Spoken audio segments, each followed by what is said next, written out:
அண்மைச் செய்தி. மயிலாடுதுறை மாவட்டம் சீர்காழி அருகே நெல் கொள்முதல் நிலையத்தில் கொள்முதல் பணிகள் தீவிரம். தற்போது திடீர் நிறுத்தப்பட்டுள்ளது. குறுவை சாகுபடி செய்த நெற்பயிர்கள் மற்றும் குறுவை சாகுபடி செய்த நெற்பயிர்களை கொள்முதல் நிறுத்தம் காரணமாக 5000 நெல் மூட்டைகள் மழையில் நனைந்து சேதமடைந்துள்ளதாக விவசாயிகள் வேதனையுடன் தெரிவித்து வருகின்றனர். இதுகுறித்து எமது செய்தியாளர் சுந்தரம் தரும் கூடுதல் விவரங்களை பதிவு செய்யலாம். வணக்கம் சுந்தரம், இது குறித்தான முழு விவரங்களை பதிவு பண்ணுங்க. மயிலாடுதுறை மாவட்டத்துல இந்த ஆண்டு சுமார் 98,000 ஏக்கர்ல குறுவை சாகுபடி செய்யப்பட்டது. விவசாயிகள்கிட்ட விவசாயிகள் விளைவித்த நெல்லை கொள்முதல் செய்வதற்காக கிட்டத்தட்ட 127 இடங்கள்ல நேரடி நெல் கொள்முதல் நிலையங்கள் நுகர்பொருள் வாணிப கழகம் மூலமா திறக்கப்பட்டிருந்தது.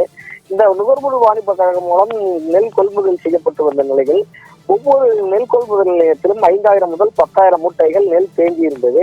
ஏன்னா வெளி மாவட்டத்திற்கு நெல் அரவைகள் எடுத்து செல்ல முடியாத காரணத்தினால மூட்டைகள் தேக்கமடைந்திருந்தது.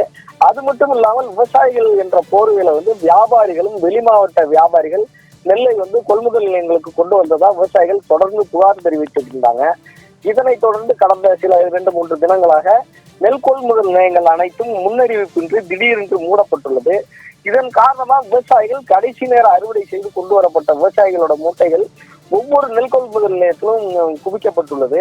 அதுபோல் மயிலாடுதுறை மாவட்டம் சீர்காழி அருகே கொண்டல் கிராமத்துல 5000 மூட்டை நெல் மூட்டைகள் விவசாயிகள் கொண்டு வந்திருந்தாங்க.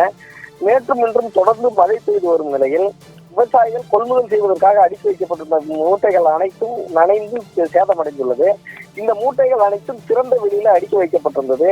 இதன் காரணமா இந்த நெல் மூட்டைகள் அனைத்தும் முளைத்து விடும் ஆபத்து எழுந்துள்ளது. இதனால் விவசாயிகள் பெருத்த இன்னலுக்குள்ளாகின்றனர். இந்த உடனடியாக இந்த நெல் மூட்டைகள் அனைத்தையும் கொள்முதல் செய்ய வேண்டும். இந்த கொண்டல் நெல் கொள்முதல் நிலையம் மட்டுமின்றி மயிலாடுதுறை மாவட்டத்தில் அநேக இடங்களில் இதே போல நிலைமைதான் காணப்படுது. விவசாயிகள் எல்லாம் பெருத்த அவதிக்குள்ளாயிருக்காங்க. அரசாங்கம் உடனடியாக அந்த பிரச்சனையை தீர்த்து வைத்து நெல் கொள்முதல் நிலையத்தில் தேங்கி இருக்கும் மூட்டைகளை நனைந்த மூட்டைகளை ஈரப்பதம் பார்க்காமல் கொள்முதல் செய்து விவசாயிகளுக்கு வாழ்வளிக்க வேண்டும் என்று எல்லாரும் கோரிக்கை விடுத்திருக்காங்க. பிரியங்கா. சுந்தரமூர்த்தி, உங்களுடைய கூடுதல் விவரங்களுக்கு நன்றி.